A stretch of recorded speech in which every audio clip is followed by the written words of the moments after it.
हिम्मत मत खोना, अभी बहुत आगे जाना है। जिन्होंने कहा था तुम्हारे बस की बात नहीं, उन्हें भी करके दिखाना है। नमस्कार, मैं डॉक्टर कृष्णकांत चतुर्वेदी आप सबका दिसंबर सन 2023 के इस खास कार्यक्रम में आप सभी का हार्दिक अभिनंदन करता हूं। आज जानने का प्रयास करते हैं कि सन 2023 का ये अंतिम महीना किस प्रकार से आपके जीवन की जागृति को प्रदर्शित कर पाएगा, किस प्रकार से आप इसी दिसंबर महीने में वो सब कुछ हासिल कर पाएंगे जो शायद अब तक आपने प्राप्त नहीं किया है। एक एक बातों को समझिएगा, एक एक बातों को जानिएगा। हम आपको बताने का प्रयास करेंगे कि कैसे इसी दिसंबर से हम कुछ बहुत निकाल सकते हैं। ध्यान दीजिएगा, आपके जो अपने राशि के जो स्वामी बनते हैं यही बनते हैं सूर्यदेव, और यही सूर्यदेव आपके गोचरवश ये पहुंचे हुए हैं आपके चतुर्थ भाव पर। लगन के स्वामी का चतुर्थ में जाना, यदि स्वास्थ्य जनित कोई परेशानी बनी हुई है वहां से मुक्ति मिलने की एक आशंका बन जाती है।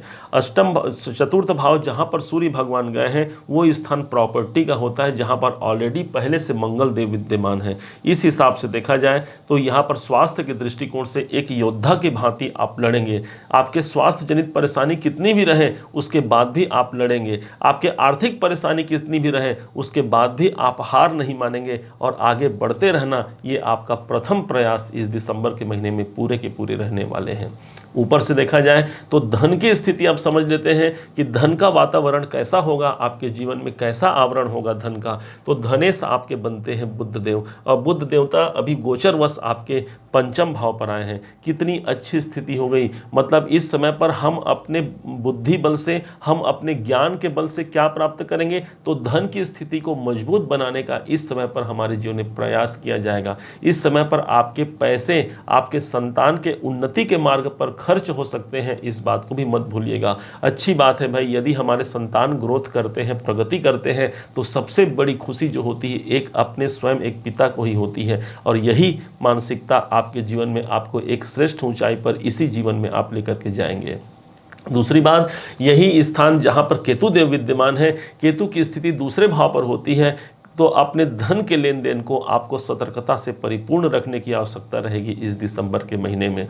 पराक्रम और साहस की बात करें, जहां पर शुक्र देवता एक बैलेंस बनाने की स्थिति पर बने हुए हैं। माना जाता है कि मूल त्रिकोण राशि शुक्र की है, जहां पर यह उपस्थित है। आपके लिए सदैव योग कारक ग्रह तो नहीं है शुक्रदेव, परंतु कहीं ना कहीं आपके पराक्रम के मालिक तो जरूर बनते हैं। इससे पराक्रम आपका ऐसा होगा, सौम्य से परिपूर्णता से युक्त होगा। शुक्र जिस भाव पर होते हैं वहां पर सुंदर बनाते हैं, अर्थात इस समय पर आपका साहस सुंदर रहेगा। और माना जाता है यदि मेरा साहस सुंदर है, अच्छे कार्यों पर यदि मेरा साहस है, तो मुझे सफलता कैसे प्राप्त नहीं होगी। शुक्र यहाँ पर जिस भाव के मालिक हैं, आपके पराक्रम भाव के मालिक पराक्रम भाव पर है, और साथ ही साथ शुक्र के पास एक भाव और है जो आपके दसमाधिपति बनते हैं, अर्थात आपके कैरियर के अधिपति बनते हैं। कैरियर भाव के स्वामी का तीसरे भाव पे जाना, इस समय पर आप अपने कैरियर के लिए ज्यादा फोकस कर पाएंगे। शुक्रदेव पूरे के पूरे 25 दिसंबर तक आपके स्वराशि अर्थात मूल त्रिकोण राशि तीसरे घर पर है। आप अपने काम को अपने बाहुबल से, अपने प्रयासों के द्वारा अच्छा बना पाएंगे। कैरियर के दृष्टिकोण से कोई अच्छे परिणाम आपको इस समय पर प्राप्त हो सकते हैं। सुख संपदा की बात की जाए तो मंगल ऑलरेडी बैठे हैं। यदि आप भूमि क्रय करना चाहते हैं अथवा भूमि से जुड़े हुए कोई भी आपके मामले फंसे हुए हैं, वहां पर आपको सफलता मिल सकती है, क्योंकि मंगल देव यहां विद्यमान है। मंगल को क्या कहा गया है? भूमि सुत कहा गया है। मंगल को भूमि के पुत्र है मंगल, और इसी कारण से स्वराशि में होने के कारण प्रॉपर्टी के दृष्टिकोण से यह समय आपका अनुकूल होगा। पूरे के पूरे 27 दिसंबर तक मंगल आपके इसी भाव पर रहेंगे, चतुर्थ भाव पर रहेंगे। कोई अच्छा शुभत्व की प्राप्ति आपको इस समय पर भी दिला करके जाएंगे। अगली जो भाव है उसको पढ़ने का प्रयास करते हैं। जो अगला स्थान है वो आपके पंचम स्थान है, जहां पर आपकी बुद्धिमत्ता का प्रदर्शन होता है, जहां पर ऑलरेडी पहले से बुध देव विराजमान है। बुध देवता वो ग्रह हो जाते हैं जो आपके अपने जो राशि हैं सूर्य, इनके परम मित्र होते हैं। इस हिसाब से यहाँ पर पंचम पे आना एक नए बुद्धिमत्ता की जागृति, एक नए ज्ञान की जागृति, हमारे अंदर प्रज्ञा शक्ति बढ़ जाएगी। आपकी मेमोरी पावर बहुत अच्छी हो सकती है, क्योंकि बुध बैठे हैं। आपके डिसीजन बहुत अच्छे हो सकते हैं। कुछ नए डिसीजन के द्वारा आप अपना और दूसरों का भी कल्याण कर सकते हैं। ये आपकी बुद्धिमत्ता का एक परिचय आप दे सकते हैं इस दिसंबर के महीने में।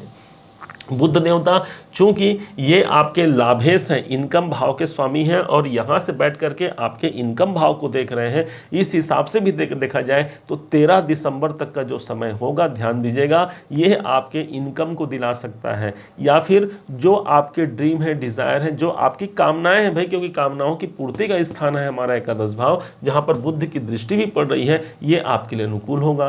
13 दिसंबर को ये वक्री हो जाएंगे। वक्री हो जाएंगे मतलब इनकी क्षमता और आगे बढ़ जाएगी और ये एक भाव पीछे का परिणाम भी देंगे। मतलब इस समय पर हमको प्रॉपर्टी से लाभ, या फिर ऐसा माने कि संतान के लिए कोई खर्च करने पड़ सकते हैं, संतान के द्वारा कोई उन्नति के अवसर आपको मिल सकते हैं।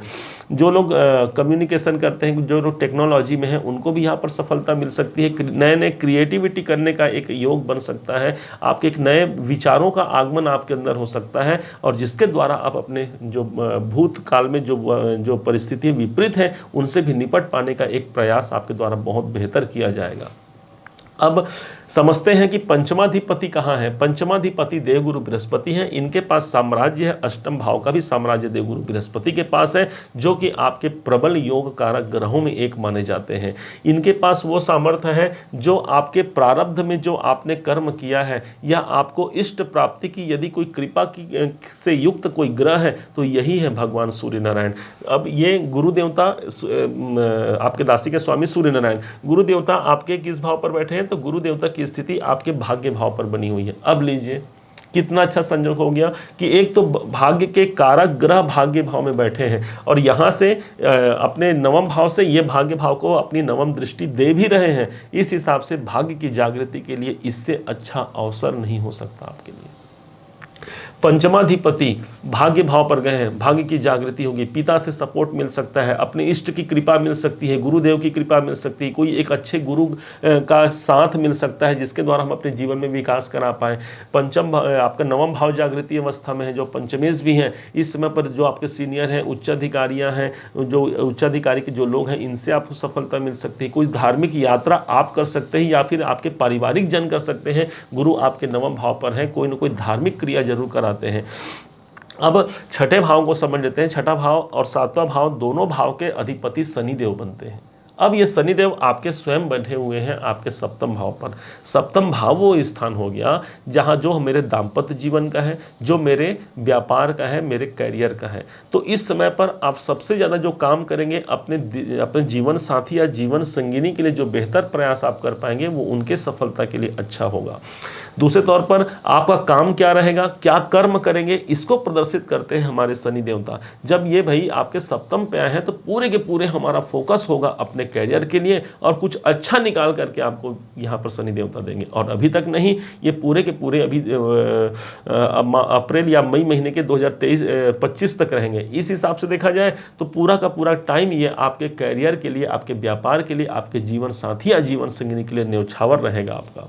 अब आपको ऐसा लग सकता है कि भाई मुझे परिणाम क्यों नहीं मिल रहे हैं जल्दी से, तो ध्यान रखिएगा, शनि देवता जब प्रदान करते हैं तो भी धीरे धीरे, और जब लेते हैं तो भी धीरे धीरे। इस कारण से आपको पता भी नहीं चलेगा और कब आपके जीवन में कोई बड़ा परिवर्तन हो गया।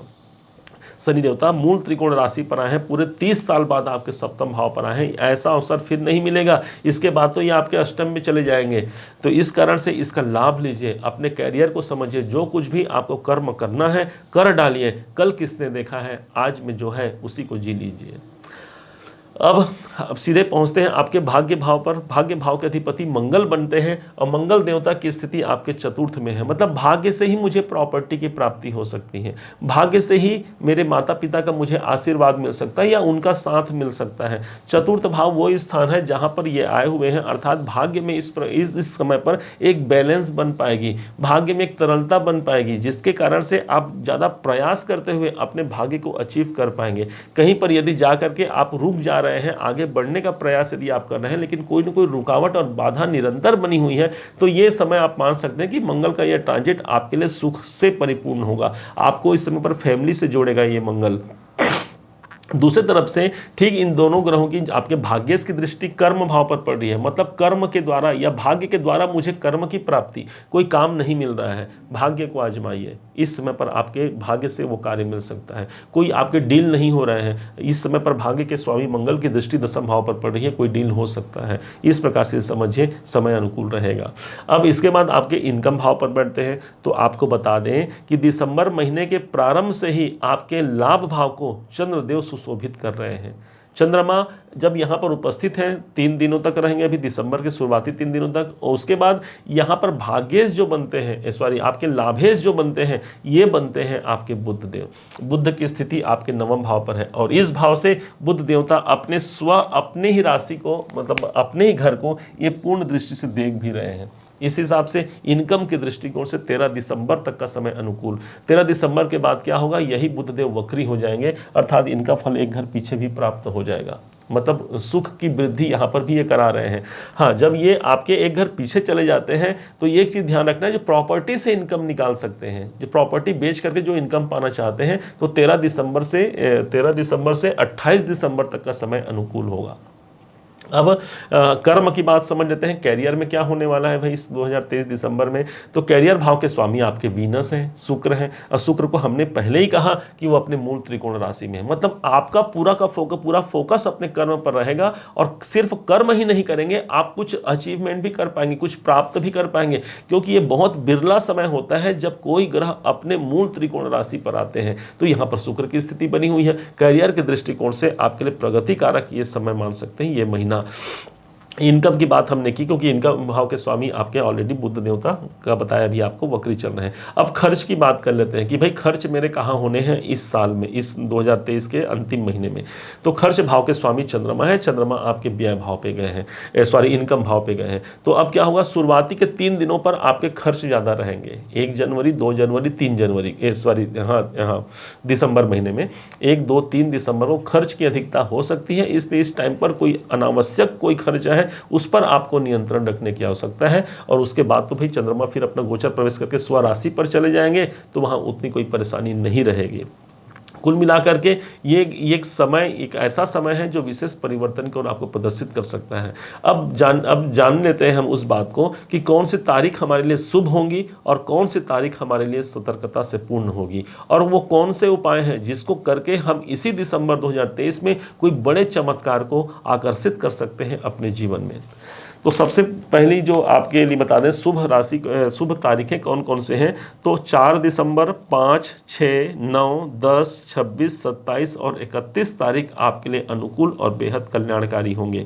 इसके विपरीत जहां पर आपको सतर्क रहने की आवश्यकता होगी, 2 दिसंबर, 3 दिसंबर, 11, 12, 19, 29, 29 और 30 तारीख आपके लिए सतर्कता से परिपूर्ण होगा।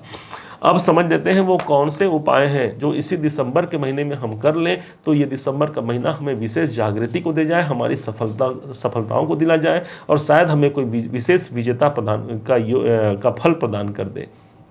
तो इसके लिए आपको पकड़ लेना है, अपने सूर्य नारायण का चरण पकड़ लेना है। लग्नाधिपति राशि के स्वामी को जब हम प्रसन्न कर लेते हैं तो उनके पास वो कैपेबिलिटी होती है, उनके पास वो क्षमता होती है कि हमें कैसे भी विपरीत परिस्थितियों पर वो निकाल ही लेते हैं। तो सूर्य भगवान को प्रातःकाल उठ करके दर्शन करना मत भूलिए। भानु प्रिय नमस्कार, भगवान सूर्य को हाथ जोड़ करके प्रणाम करना ही एक बहुत बड़ी साधना से कम नहीं होता। यदि आप इस जल्दी स्नान कर लेते हैं तो नहाने के बाद भगवान सूर्य को अर्घ भी दीजिए, जल दीजिए। भगवान सूर्य को अर्घ देने से हमारे रोग, हमारे समस्याएं अपने आप दूर होती। इसीलिए आदि अनादि काल से आपने देखा होगा भगवान सूर्य की वंदना और भगवान सूर्य को जल देने की परंपरा हमारे शास्त्रों में निहित है, और यही आपके लिए सबसे बेहतर उपाय लेकर के आएगा इस पूरे सन 2023 के दिसंबर के अंतिम महीने में। और मेरा मानना है कि दिसंबर महीना ही आपके लिए नींव का पत्थर बन सकता है, जो आने वाले सन 2024 का एक संरचना अभी से आपको रचना पड़ेगा, तब जाकर के आप एक विशेष उपलब्धि को प्राप्त कर पाएंगे अगले 2024 में। उम्मीद है आप सबने इसे समझा है, आप सबने इसे जाना है। यदि आप इसे समझा है, जाना है, मेरे समझाने का प्रयास यदि आपको सार्थक लगा हो, मेरे समझाने का तरीका यदि आपको सार्थक लगा हो, तो हर बार की भांति इस बार भी अपना प्यार भरा लाइक और कमेंट करना मत भूलिएगा। और हाँ, यदि आप अपने पारिवारिक जनों के राशिफल देखना चाहते हैं तो प्लेलिस्ट में सभी की राशियां रहेंगी, वहां पर जाकर के आप देख सकते हैं। पुनः एक बार फिर आप सभी का दिवस बहुत मंगलमय हो, इन्हीं शुभकामनाओं के साथ। जय श्री राम।